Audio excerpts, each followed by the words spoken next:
We already did our intro for ourselves. Just again, the background, I think I'm guessing everyone was here just an hour ago.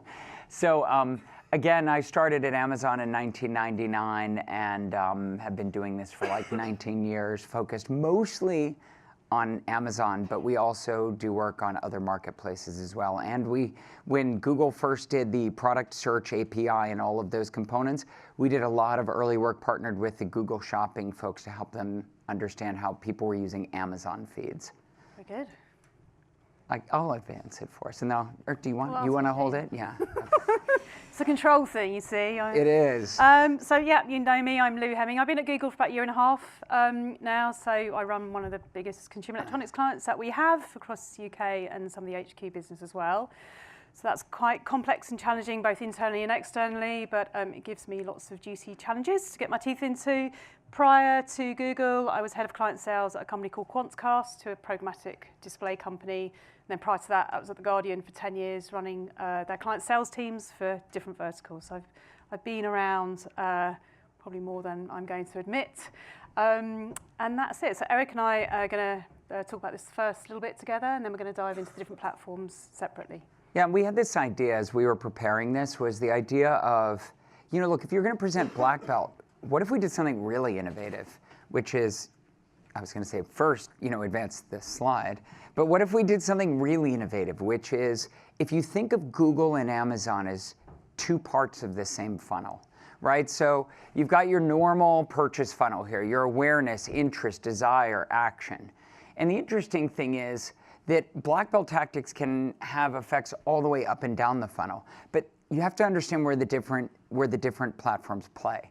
So Google is really playing up here. And a lot of the tactics that Louise is going to talk about is, how do you win at that? Winning at that is just as important as winning at the bottom of the funnel. And the bottom of the funnel is where I'm really going to work with, and where Amazon is. But the thing that we want to show you is that Google search and Amazon search are not the same thing. In fact, they're incredibly different, and there are different ways to optimize, and there's different ways to win. Do you have anything more on this page? No, go for it. And so, when we think about, Amazon has AAP and AMS and AMG and all these other things, but in general, it's all kind of the same, right?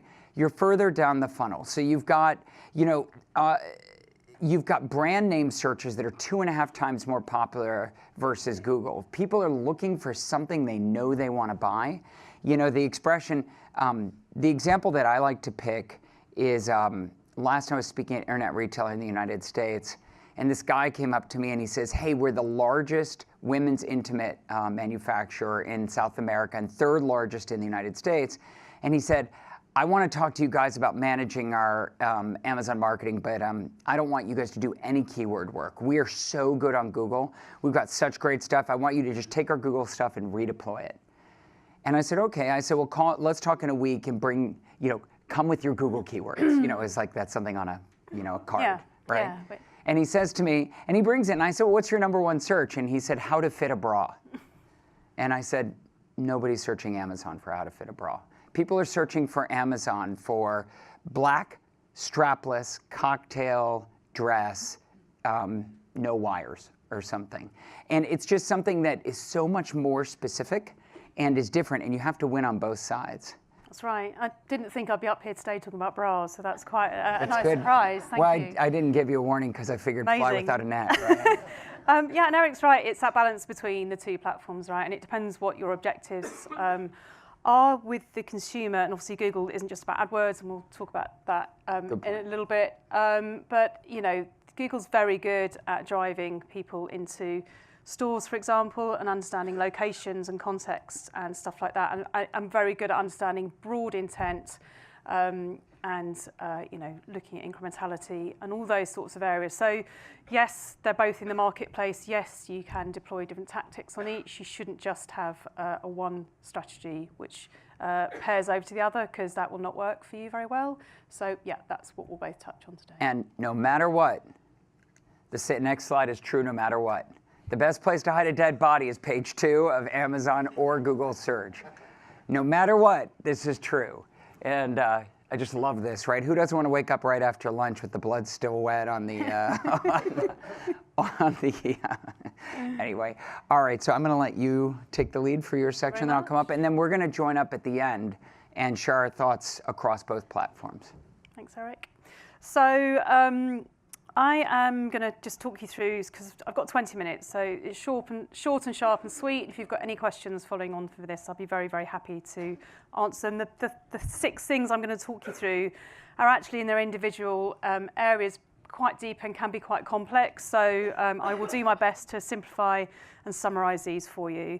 I've got one kind of market context slide, and this is really nothing new, nothing to be a surprise. Footfall is in decline. Digital is becoming more influential in people's research and conversion, and mobile is kind of one of the single biggest influences we've seen for retail over the last few years. So, hugely changing dynamics. We've talked about it for a long time today, but that's the context of what we're looking at. In terms of the Google platforms, you are, just to keep it very simple here, I think there are 6 areas that you need to consider when working with Google and the platforms and the strategies that you have. One is building your brand. Own your brand. You are the best person to tell your brand story and to control that experience on your sites. And it's imperative that that brand story is told right the way through different platforms. And I'll comment to what that means in a minute. Assist discovery. You need to keep providing inspiration for people. As Eric said, once they get to Amazon, usually they know what they want. So before they get there, change their minds, increase their purchase consideration, get your brand in front of them and influence them as they're searching and researching. Driving store footfall. So this is really, really important. We know that footfall is dropping. If you have assets on the high street, it is incredibly challenging at the moment, as we talked about earlier. But you can have tactics in place depending on your strategy, whether it's driving people to one store or driving people to a different store where you have more stock in. You can use platforms and products on Google that will help drive footfall into stores and then prove the value of that. Personalization is another big area, speed is another big area, and building customer lifetime value for the long term and trying to shift away from more short-term ROI thinking. ROI is always going to be important, but you also need to bake in the long term as well. So with each of these pillars, I'll be talking about why you need to do them and very quickly how you need to do them on the Google platform. So building your brand and providing inspiration. Why do you need to do that? Because I've mentioned brands are the very best place to talk about their own brands. You need to influence your customers. We know from some of the data that we see that visit to the site is a chance to romance your customer, boost loyalty and increase your conversion rate. Some of the studies that I've seen, certainly with a client I work with, is once a customer has visited a site, then they will spend more money overall. So in terms of lifetime value, if you can get them to the site before they go on to purchase, regardless of where or how, they are of more value to you. So it is hugely important to influence your customers and get them to the site where it's relevant. We see with the acceleration of voice that the prefix of brand is dropping away, so CPG is probably the area that is most affected by this. People just searching for best batteries or best toothpaste or whatever it is that you search on voice. But that means that that's a risk for brands in this market because you are losing that connection with your customers. So it's really, really important that you keep this relationship with your customers as they go on to transact again wherever they transact. In terms of how Google and the platforms can help you do this, tell your stories, you've got many different options, and this is a really light touch on some of the things you can do. Search is obviously very inspirational right at the beginning of journey, but in terms of brand influence and creative storytelling, things like YouTube, platforms like YouTube, but using YouTube in a really clever way. Don't really think about YouTube as slicing and dicing a TV ad and dropping it on there, as many brands do. Still brings them great results, but I would suggest there are better ways to use it. So made for the platform is how we talk about it. So make your creatives relevant and unique to the platform that you're on. Assisting discovery is really about, one, bearing in mind the changing dynamics of the marketplace. So the percentage of online shoppers starting their journey on retail sites has declined rapidly. So it's about 16% or so at the moment. And that means that they're starting their journey elsewhere, right? So you need to be able to allow them to discover your brand and influence them before they get to the actual transaction. What we see on Google is around 40% of queries are very broad intent, which means people still haven't made their mind up. So it's really, really important while they're in that decision-making process and while they're in that mindset to get in front of them with the right message and push them more towards your brand. Image search is a huge thing. If you're in fashion, about 87% of searches are image-based. So again, using tactics like Google Shopping is really, really important in terms of driving people through the pipe to conversion. And YouTube is hugely important. YouTube's the second largest search platform in the world, so it's one of those areas that is often ignored, especially for search, but shouldn't be in terms of inspiration and consideration. A couple of things you can think about here. So owning the whole search results page. Think about your search engine marketing strategy. Think about getting your SEO in the right shape.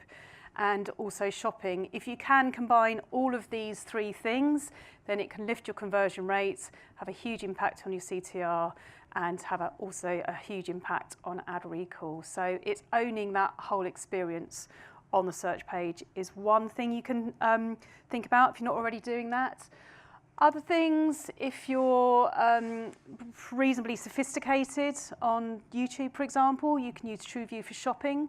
So being there in the moments that people are looking for inspiration on YouTube and looking at videos, and also shopping ads on YouTube, again, are an excellent way to get imagery in front of your potential customers to get them down to the site to convert. And we're doing, for example, a big push that we're doing at the moment is YouTube for performance. So if you're, at the end of the day, if what you're after is CPA or ROI-driven results, YouTube is still a great place to come and consider your brands, but obviously you don't run that in the same way as you would your brand advertising.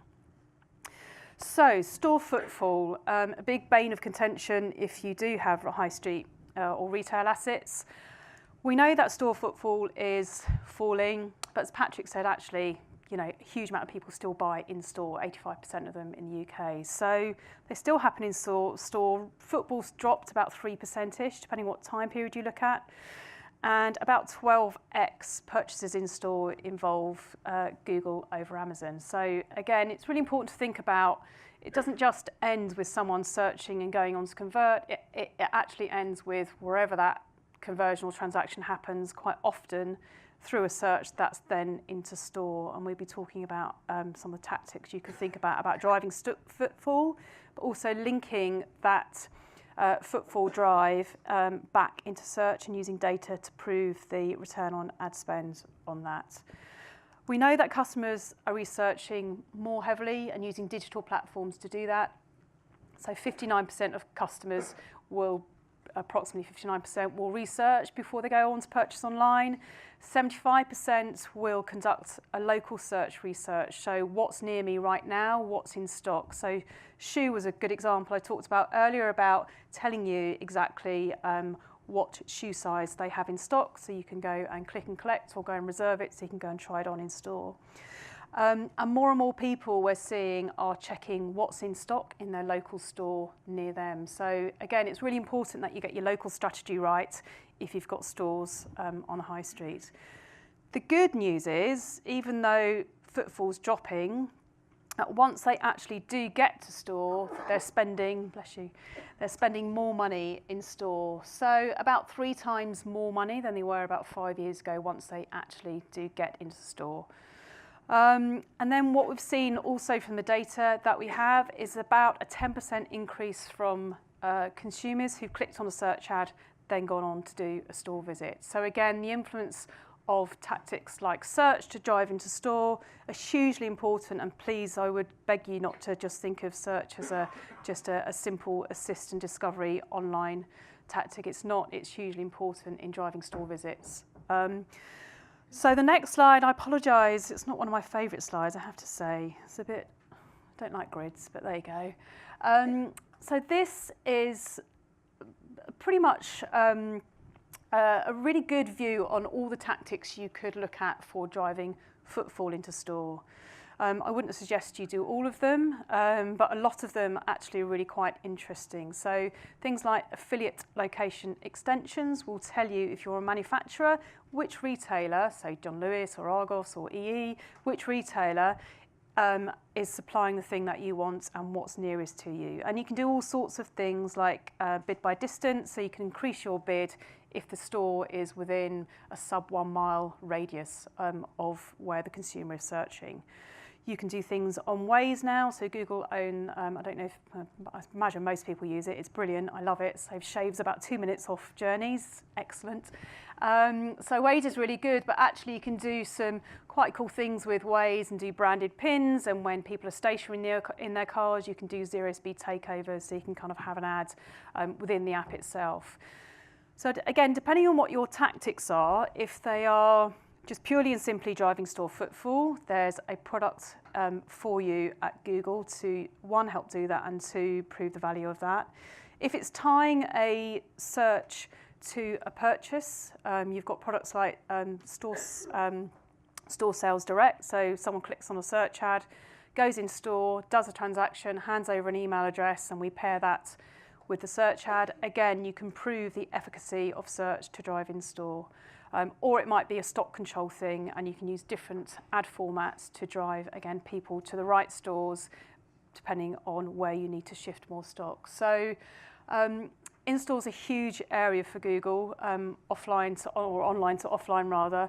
And again, if you've got any more questions about this, we'll be taking questions later, or I'll be happy to talk about this afterwards. So personalisation, we've talked about this a lot today. It's hugely important for people to feel that they're being treated as individuals. It increases conversion rates, it engenders loyalty. We know that about 90% of people would buy again from companies that intuitively predict what they want, and we know that for Amazon, 35% of items purchased on Amazon come directly from their recommendation engine. So hugely, hugely important to recognise that single customer as they come onto your site. Some tactics for you to achieve this: single sign-in, so make sure it's easy for your customers to go from device to device without having to sign in again. Make sure you recognise them as they go from device to device. And once you understand who your customers are, obviously analyse their behaviour, understand how many sessions it takes, understand what devices they're using, and then use that data to model out a more long-term strategy for you. So you start to segment that data, and then you can do things like predictive lookalike modelling as well and layer that on top, so you go and find more customers like it. But it's really important that customers feel that they're recognised, they're treated as individuals, and you therefore use tactics on the back end to try and scale that out as you move along. So number 5, I'm going faster than I thought I was actually. I'll slow down my talking. More time for you. And then speed. I called this out earlier. It is so, so important. We know that customers get fed up with sites who take too long to load, and it's one of the biggest causes of people abandoning sites. And about 20% we think is the impact on your conversion rate for every second it takes to load your site. Amazon are absolutely laser focused on mobile speed, as you can imagine, as are we, but we think retailers should be absolutely as well. Some of the cool things you can do, so there's a site called, it's a Google site, it's called Go Test My Site. It's free. We've also just launched a mobile benchmarking tool, so you can benchmark against your competitors, and you can also, once you put the URLs in, have a look at how you're doing against your competitors, but you can also then see, based on average order values and conversion rates, what sort of money or revenue you're likely to lose the slower or faster your site becomes. So that's quite a cool thing to play around with, and it was only launched last week, and again, I'm happy to give you details on that. Things like fixing the easy stuff, compress your images and limit the amount of JavaScript on your site so it doesn't slow the site down, and obviously invest in the long term. I talked about a case study with Debenhams earlier where they've deployed PWAs across some of their site and it's increased their conversion rate by 2.5%. So, really, really important you get your sites in a healthy and very fast place. And customer lifetime value. So this, again, is long-term, for some retailers, long-term thinking. Some retailers have already got their act in order on this. So customer lifetime value is hugely important to allow you to understand your customers, one, in a much deeper way, but two, understand the profitability of them. So you shift away from short-term profitability and you move towards long-term profitability. Because essentially what you want to do is obviously maximise your return in the long term. I think a lot of challenges for this lifetime value versus ROI is dependent on how organisations are structured and set up and KPI'd. But ultimately, for the long-term health of a business, especially in this market when it's changing rapidly, long-term growth and profitability has got to be one of the key things that you focus on. I think with lifetime value, if you don't have some sort of broad calculation or some sort of idea of how to model your customer, then it will become more and more impossible to reach and influence them as you move along. It's really, really important that you understand in some way how to model that lifetime value out and then how to target people. Some of the research that we've seen that people or customers or retailers rather, who have used lifetime value modelling by integrating multiple sources of data are able to generate their shareholder value by up to 8.5 times. So it's not just you as a business and long-term growth, it's actually your value back to the city and your take back to them. So how, in 3 points, how do you do it? It's obviously a bit more complex than this, but these are the kind of 3 key areas for driving loyalty. So you obviously find those customers and you predict lifetime value using CRM data. Now that might be their typical spend, it might be how many times they visit, it might be how many times they visit online compared to in-store, it might be how long they've been with you as a customer. So work out what data signals are important to you, and then you can start to predict what their lifetime value will be. So machine learning is something that we've talked about a lot. There are lots of platforms. Google has products in place which can help you understand your customers and the value of them, but use machine learning. So use your data efficiently, and we don't want a human being in there moving Excel spreadsheets around. Just use machine learning to help you understand the affinities of your customers. And then you can move on to the third stage, which is reach. So you understand your customers, you found them, you've understood them, so how do you go out and reach more customers? Well, once you've ticked the first 2 boxes, actually reaching them becomes a lot easier because you've got a very solid and very fresh and very clean line of sight on your data on who your best customers are for lifetime value, and you can then very easily go out and find more customers who look like them. So that was a really whistle-stop tour into some of the tactics you can use. They're summarised here, but please, I'm happy to answer any questions later on. I'll pass on to Eric. Thanks. You have your clicker. I think in line with what Lou just said, though, I think the holy grail right now is understanding what the impact of your dollar spent on either of the channels is. It's really hard right now, and I've heard some crazy metrics. But just to give you an example, I heard 2 weeks ago I was speaking at Coca-Cola's headquarters in Atlanta, and the guy who went before me, he said that their metrics, they've spent 6 months in the back half of last year, and they felt that every dollar that they were spending on Amazon had an 85% off Amazon value of impact. And I was like, wow, that would be huge, right? So, and they said that they did a deep customer analysis, they did large focus groups, they really wanted to get at this number, but the same number is true for understanding your ad spend on Google. And the reason why is the question is, what are your customers asking? And how far does your marketing dollar reach? So if you had been running, just as an example, on a return on ad spend model for, if you had been running a return on ad spend model for Google AdWords or Amazon Marketing Services, and your return on ad spend, I don't know, 4 to 1. That's pretty normal. In fact, across our client base, that's about where we see most brands. Now the question is, what if 50% of the value of your spend is off Amazon? Well, if I knew 50% of the impact was off, maybe I should be running 6 to 1. I don't know, it's hard to say. Or I'm sorry, that would be 2 to 1. Sorry, I just went the other way.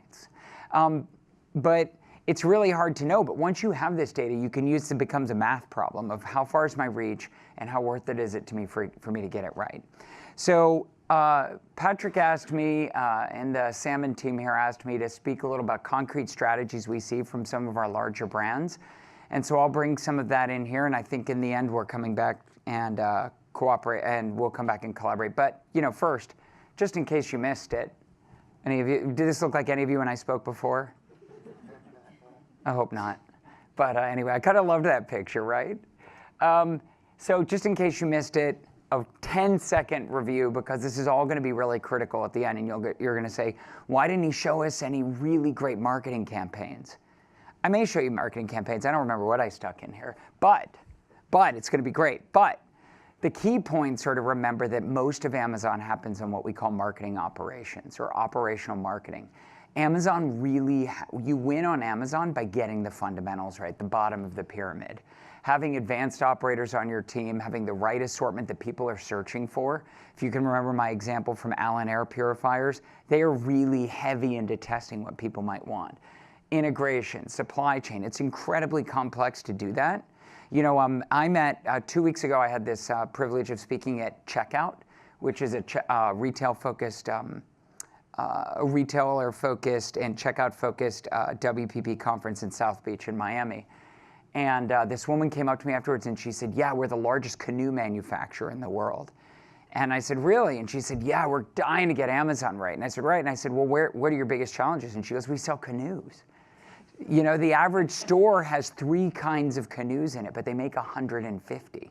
She goes, there's just no retail brick and mortar store. And even when I guess really well on which 3 the people in that neighborhood will want, it's just really hard. They want to be able to give people credit if you have work with them and you have a salesperson, but let them buy it online and find hybrid ways to give credit. And again, remember the flywheel. So I'm going to go through some of these, but remember that most problems that you have, whether it's on your own site or on Amazon, your products will fall into one of these 4 categories: a conversion issue, a traffic issue, a discovery issue, or a review issue. So how do you think like Amazon? So first, you can read a lot about Jeff Bezos, right? So what does he say? The scariest thing that he said for most people is, your margin is my opportunity. Wow. That's pretty bad, right? That's pretty scary. Except what did he mean, right? It's hard to know. In fact, he said that a long time ago, where we've seen that come into play a ton, and where we've seen that affect our clients, brands the most, is when you're selling something that you're not adding any kind of value. If you're an arbitrage seller, and you sell the same thing that everyone else sells and you don't buy it better than anyone else, and in fact it goes through 4 hands of middlemen between where you bought it in China and where it is here, that kind of stuff is getting disintermediated in general by the e-commerce and in specific by Amazon. But if you have a really unique, you're the market leader, you have a great product and you're super responsive to customers, you're really not leaving them a lot of margin left to play with, and they don't have a lot of room to operate in. There's another one that I want to call out here, and then obviously I guess you'll get these later. But this is a great one. The best customer service is the customer doesn't need to call you, doesn't need to talk to you, just works. That's a little bit anathema to a lot of brands and a lot of companies that operate stores. But just think about it for a minute. Most people don't want to talk to you. They want the answer. They're there to buy something. And what Amazon has gotten right in so many ways, I can remember in the early days, the number one thing, the reason why people would call customer service, where's my stuff? That turns out to be 50% of the queries on help on Amazon is, where's my stuff? So you click in there, they know who you are already, and they already are guessing this is what you want, and they show you your last orders, and then they show you where they are. And in fact, this got crazy for me in Atlanta 2 weeks ago. I ordered something, I went and looked. I did not order at Prime Now, I ordered on the regular Amazon.com, and it pulls up a map and said, your product is on this car, there are 6 deliveries in front of you, here's the moving dot of where your delivery is right now. Wow. I didn't ask them all of that, but man, it blew me away. I kind of sat there and totally didn't get anything done for 10 minutes and watched my package go through the neighborhood. But it's a great thing, right? They did no work other than delivering that thing. That's a great example. So when you're working on Amazon, this is where you should focus. And this, I would assume, Lou, you could have put the Google SERP, and it would look just like this. 90% of all purchases begin with search on Amazon, and 80% stay on the first page. The top 3 items are 63% of all clicks. So before we go anywhere, it would really be helpful to understand, because almost everything happens on Amazon either on the detail page or on all product search. And all product search is really important to understand, so I kind of took this apart for you. At the top, you've got what's called headline search. I can't tell you how important this is. If you're a brand and you're participating in this, just think, if you are not participating in there, someone else is. Invariably, that stuff does not go unpurchased. So if you have a brand name, you're Purina, and some other brand is in there on your search terms, they're irrelevant for your search. They'll pay money, but they can conquest you. And that is something that you see in all forms of search, but it's really visible here. Then you've got sponsored products. There's less of this rail right now, because Amazon feels like it's a bad experience and they're giving that up. But you have some sponsored, then you have organic, and then you'll have shop by category. The number one thing, and I think I'm getting to this, is how important it is to get categorization right. I can't stress enough. So a lot of people don't realize this, but at Amazon in the early days, when I was there like in 2004, Amazon was the largest recruiter of people with library science majors in the world. And it's unbelievable, but it's so critical. I have this, I think I have if I don't, I'll come back and talk about it. I think I have a slide in here about why noting is so important. So just very quickly, so I'll come back to that part there. But just very quickly, we already talked about headline search, highly visible brand, and it will take you to a brand page that you can create that's curated. It gives you bestsellers, and you can highlight up to 3 products for your ads. You also get AMS ads, which are marketing services, which are basically click product ads. They're very similar to the kind of product ads you would have higher up in the funnel on Google. The key ones, this is crazy talk. I don't know anyone else that lets you do this. So the product detail page is where all the action is on Amazon. And what's crazy about this, like mind-blowingly crazy when you realize, is that this is the equivalent of being in a store, and the product detail page is the equivalent of someone picking your product up and looking at it, right? That's the product detail page. But can you imagine at the store that someone else could pay and suddenly say every time someone picked up your product, some other product could come in and say, don't you want to buy that? That's what Amazon lets you do right here. Product display, these product display ads will let you show product on your competitor's detail page. Here's why ours is better. It's pretty crazy that they still let you do that. So we come up with a strategic approach to this that we work. My team is, as far as we know, we're the only agency that has all 4 of Amazon certifications for advertising. And what we do is we really usually go sort of similar to how, in fact, this is very similar to what people think about their Google search campaign. We have brand defense, where you really are not because Amazon is freer than Google is about letting people buy into your brand terms, so you really want to defend that. General SEO, that would be, I want to make sure I sell mops that I win on floor cleaners. Competitive attack. On competitive attack, it's really attacking your competing brands. Cross-sell, upsell, this is so important on Amazon. Cross-sell on Amazon is so hard to get Amazon to do discovery. And so that's really important. Related product attach. And again, hyper-targeting. You can use AAP and AMG to target lookalikes and people who purchase products like yours. It's the only way to get at it, and so you have to partner with those. So I wanted to talk a little about why noting is so important. How many of you feel like you guys spend a lot of time on product noting, product categorization? 1. Excellent. You should all raise your hands when we do this a year from now. This is super important, but the thing that I find all the time is that people don't realize how important it is. And this is even on your own .com sites. This is on all of your sites. This is why it's so critical. So to think about this, noting is always, you could think of it like a tree. You have your trunk node, women's apparel. Your branch node would be sweaters. Your leaf node could be cable knit sweaters imported from Ireland. You know, this is your lowest level categorization. Now, the reason why this is so incredibly important is think of how you search. LED bulbs is in this example. what you know is you need a light bulb. So you search light bulbs, and you instantly see 14,000 results. And you're like, well, that's ridiculous. Nobody can go through that, right? And so you go 14,000 results. Oh, actually, I want an LED bulb. Okay, I'll click there. Or I'm sorry, I want a light bulb, right? Because apparently there's light bulbs that appear elsewhere. And then maybe I want tools and home improvement. And then I might pick, okay, now do I want a fluorescent tube, a halogen? Oh, I want an LED bulb. But imagine if, just because you were rushing and you whatever, that you just really said, it's a light bulb, and you didn't really pay attention. The minute someone clicks LED bulbs, it's a drive-by shooting. Your product just disappears because the system doesn't know it's an LED bulb.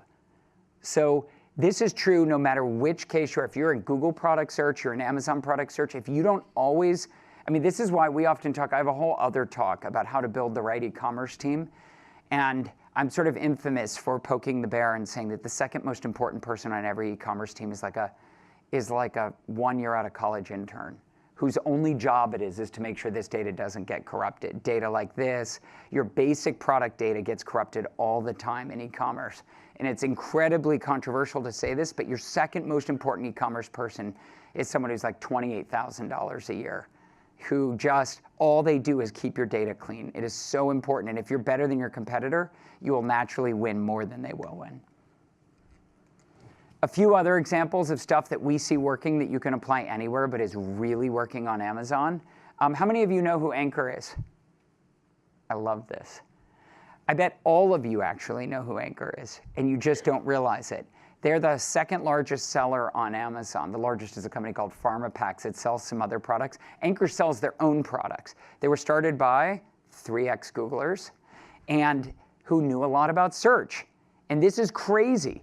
They started this product based on, this is crazy, their entire basis for existing was to look for browse nodes that are high search frequency, low search results. And they created product through contract manufacturing. I've met Dongping, who runs it, who runs Anchor, that is specifically targeted just at that. They started with 5 to 7 products and built a $400 million company, doing nothing but cell phone chargers and similarly related stuff. And I want you to look at the examples because they're really good. No product, almost none of their products are almost none of their images are product images.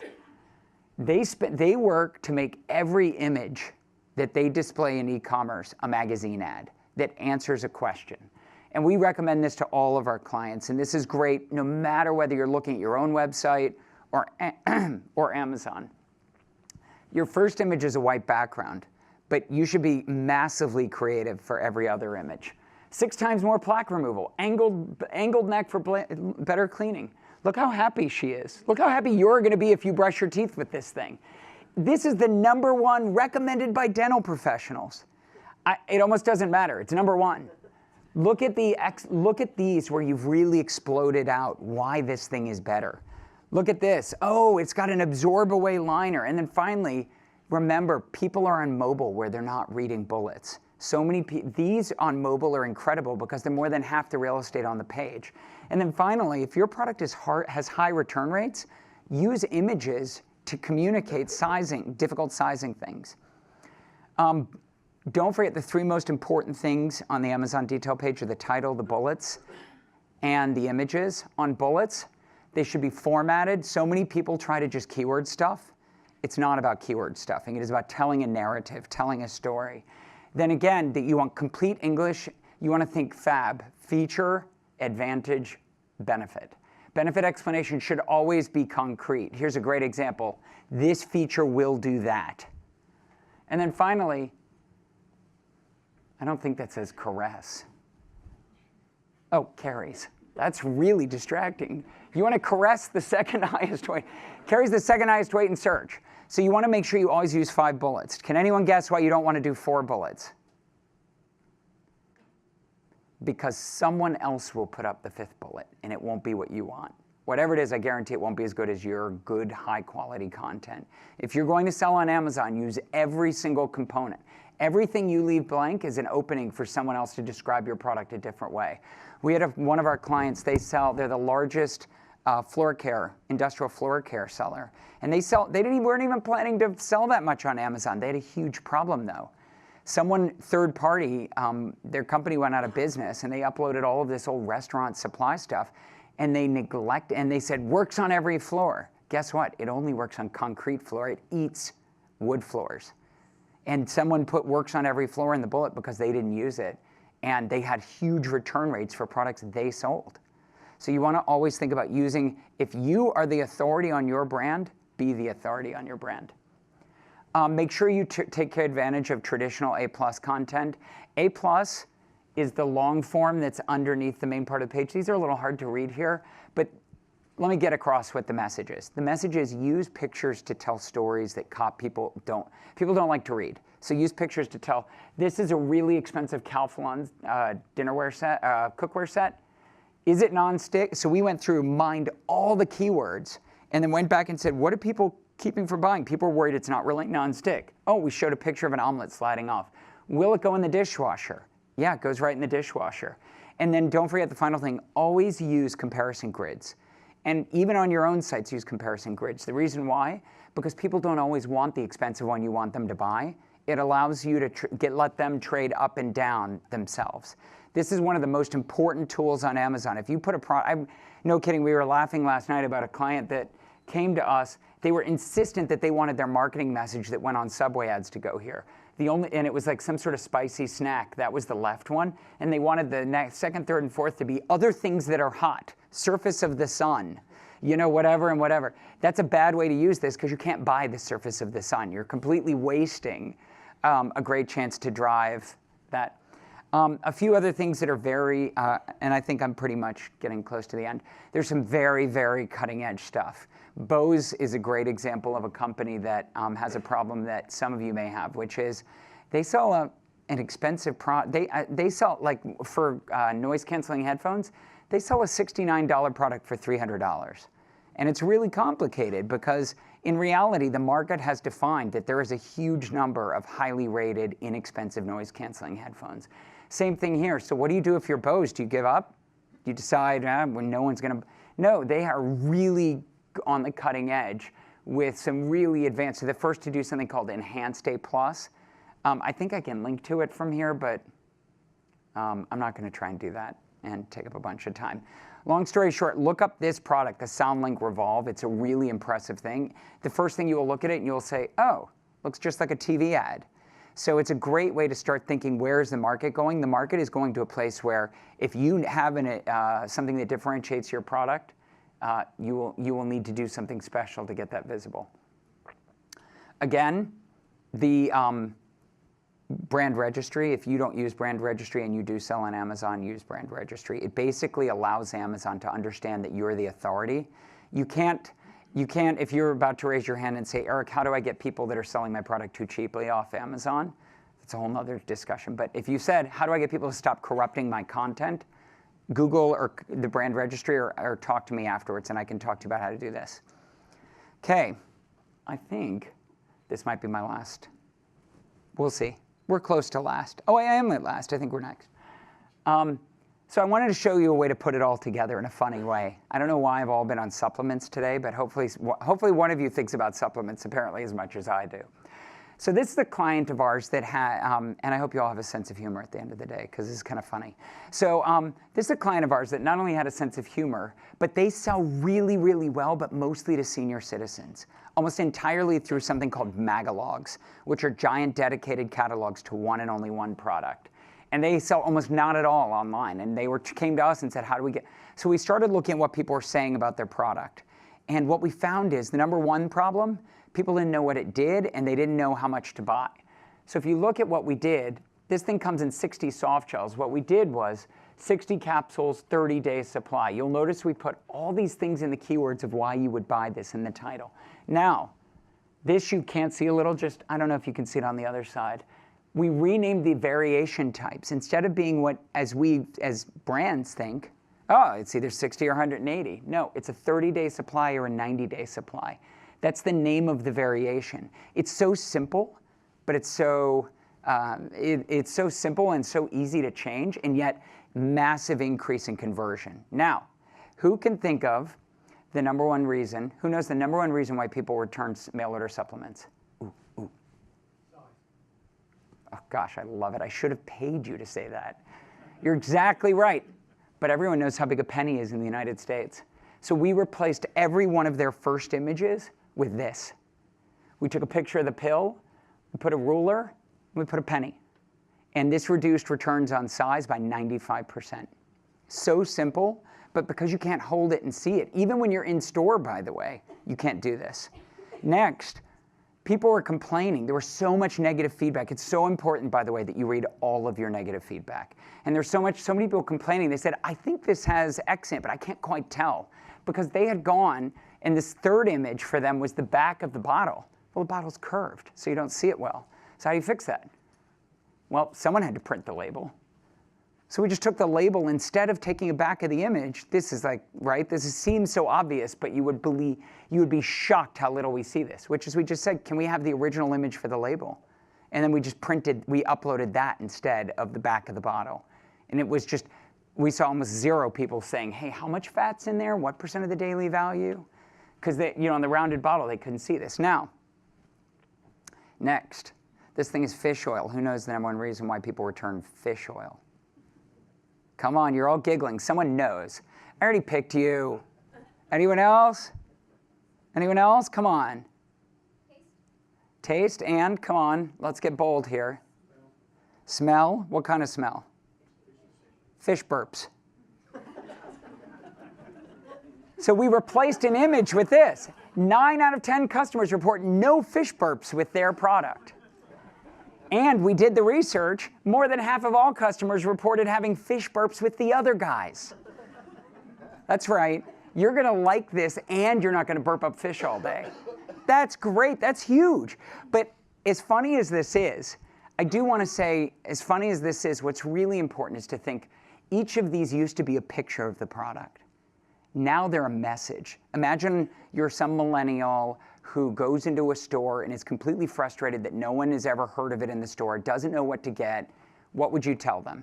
How would you win them over with your images? This stuff works in store. This stuff works in the same brick and mortar and direct-to-consumer sites as it works on Amazon. You know, that thing I showed you earlier about Amazon is like high-altitude training? Same thing.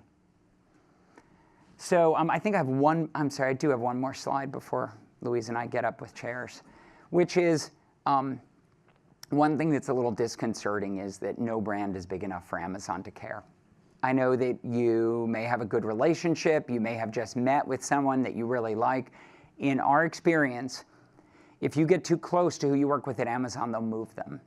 They don't want, remember, hands off the wheel. The best customer service is the company that is the customer that you don't have to talk to. That means you're the customer here.